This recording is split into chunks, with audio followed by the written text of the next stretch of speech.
सावित्रीबाई फुले शिक्षण प्रसारक मंडळ संचलित रेणुका हायस्कूल सातारा परिसर औरंगाबाद। मी सहशिक्षक श्री हराळे MV। विषय इतिहास व राज्यशास्त्रामध्ये मी आपल्या सर्वांचं स्वागत करतो।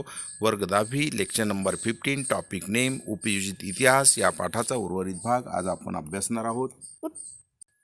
युनेस्कोच्या जागतिक नैसर्गिक वारशाच्या यादीत पश्चिम घाटाचा समावेश 2012 मध्ये केला गेला आहे। सातारा जिल्ह्यातील कास पठार पश्चिम घाट रांगामध्येच आहे। तशा प्रकारे सातारा जिल्ह्यातील कास पठार हे पश्चिम घाट रांगामध्येच आहे।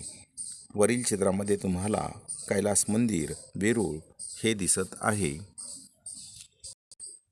सांस्कृतिक आणि नैसर्गिक वारशांचे व्यवस्थापन हे उपयोजित इतिहासाचे एक प्रमुख अंग आहे।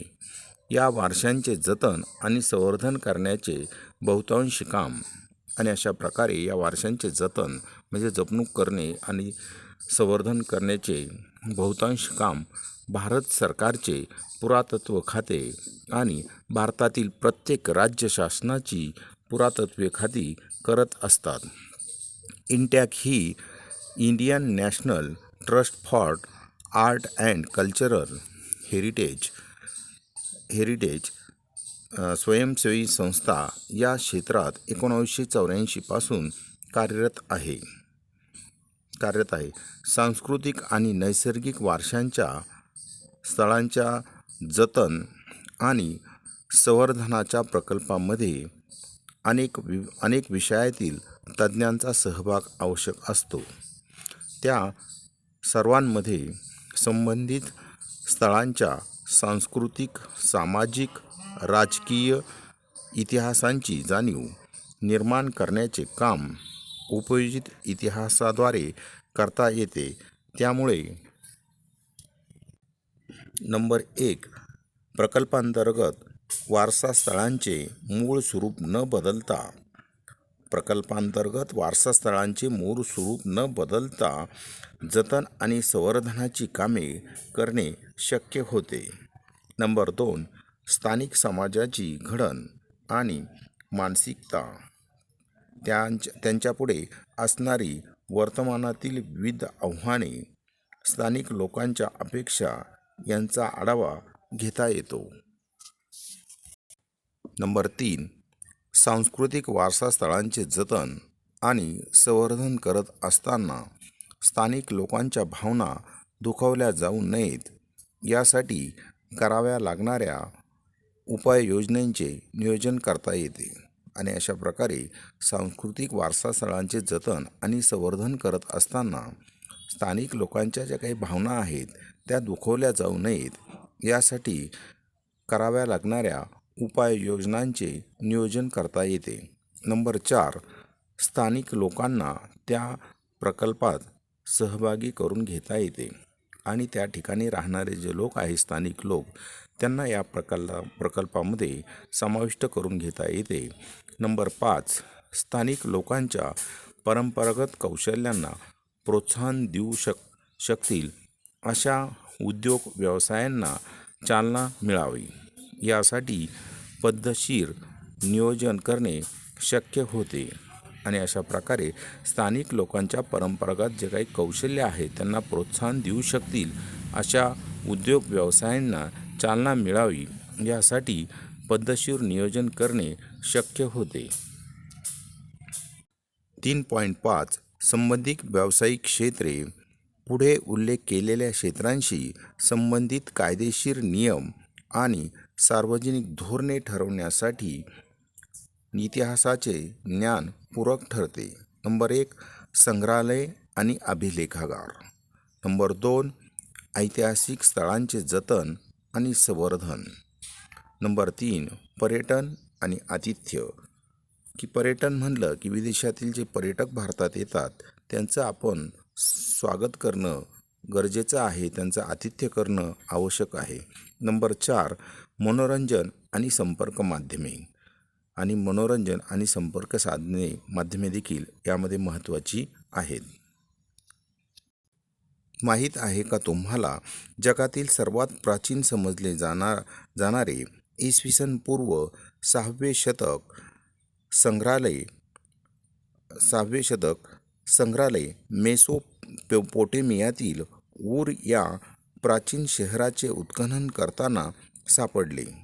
हे उत्खनन ब्रिटिश पुरातत्त्वज्ञ सर लिओनार्डो वुली यांनी 1922 ते 1934 या काळात केले होते. हे संग्रहालय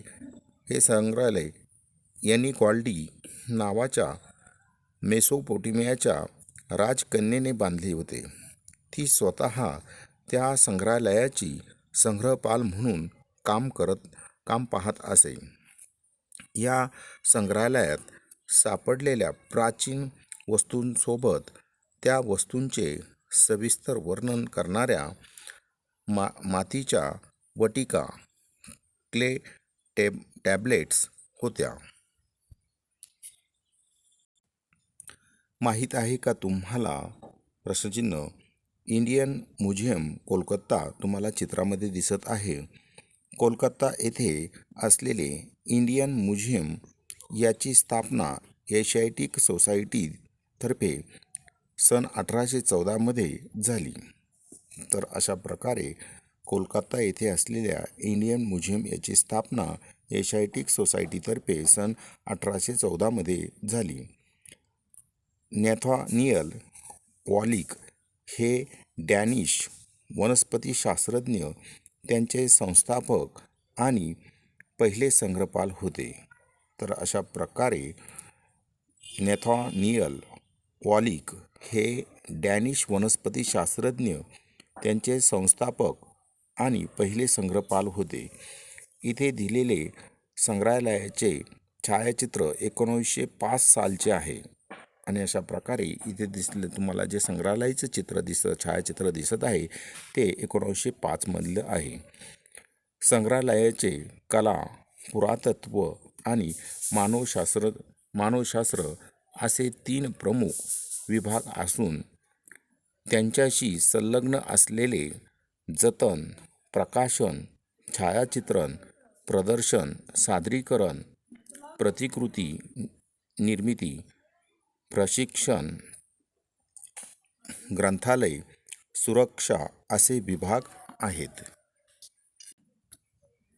यातील प्रत्येक क्षेत्रांच्या व्यवस्थापनासाठी विशेष कौशल्य प्राप्त असलेल्या मनुष्यबळाची आवश्यकता असते.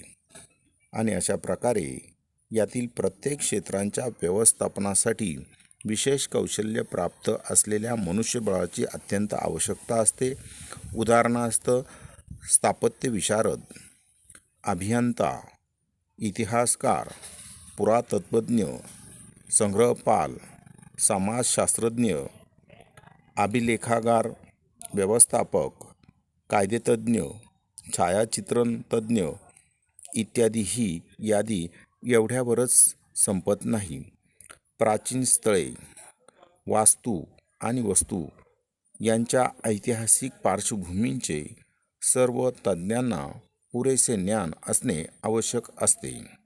उपयोजित इतिहासाच्या क्षेत्रातील प्रकल्पामुळे वर उल्लेख केलेल्या क्षेत्रामध्ये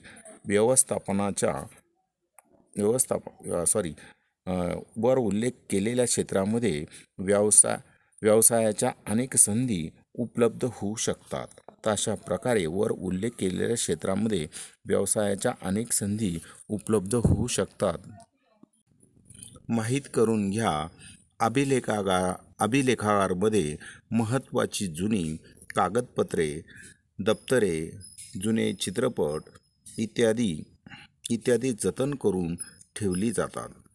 भारताचे राष्ट्रीय अभिलेखागार दिल्लीमध्ये आहे. तर भारताचे जे राष्ट्रीय अभिलेखागार आहे ते दिल्लीमध्ये आहे. भारतातील प्रत्येक राज्यांचे स्वतंत्र अभिलेखागार आहे. वैशिष्ट्यपूर्ण अभिलेखागार पुण्यामध्ये नॅशनल फिल्म आर्काइव्ह, राष्ट्रीय फिल्म संग्रहालय या संस्थेची मुख्य कचेरी आहे. भारत सरकारच्या माहिती आणि प्रसारण खात्याचा माध्यम विभाग म्हणून सन 1964मध्ये त्याची स्थापना झाली.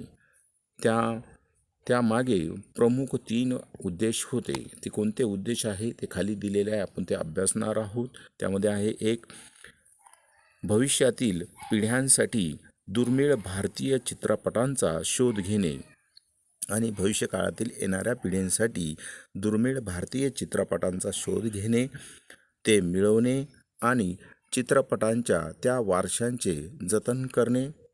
नंबर 2, चित्रपटांशी संबंधित महत्त्वाच्या बाबीचे वर्गीकरण करणे आणि त्या चित्रपटांशी संबंधित महत्त्वाच्या ज्या बाबी आहेत त्यांचं वर्गीकरण करणे, त्यांच्या कायमस्वरूपी नोंदी तयार करणे आणि संशोधन करणे.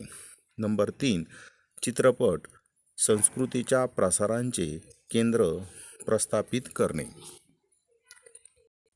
या पाठामध्ये आपण पाहिले की उपयोजित इतिहास हे कार्यक्षेत्र लोकांमध्ये इतिहासासंबंधीचे प्रबोधन कसे करता येईल, आपल्या सांस्कृतिक आणि नैसर्गिक वारशांचे जतन आणि संवर्धन करण्याविषयी समाजात जागृती कशी निर्माण करता येईल, त्यासाठी इतिहासाच्या ज्ञानाचा उपयोग कसा करता येईल, त्या अनुषंगाने व्यावसायिक कौशल्य आणि उद्योग व्यवसायांच्या क्षेत्रात वाढ कशी करता येईल इत्यादी गोष्टींचा विचार आणि नियोजन करण्याचे काम उपयोजित इतिहासात केले जाते. ऐतिहासिक आणि सार्वजनिक स्थळांचे विद्रुपीकरण होऊ नये आणि जे काही ऐतिहासिक स्थळं आहेत त्या आणि सार्वजनिक स्थळं आहेत त्या ठिकाणी विद्रुपीकरण होऊ नये. आपण कधी पाहतो की काही पर्यटन ठिकाणे असतात, तिथे लोक आपली स्वतःची नावं लिहितात, काहीतरी विचित्र लिहितात. तर हे होता कामा नये.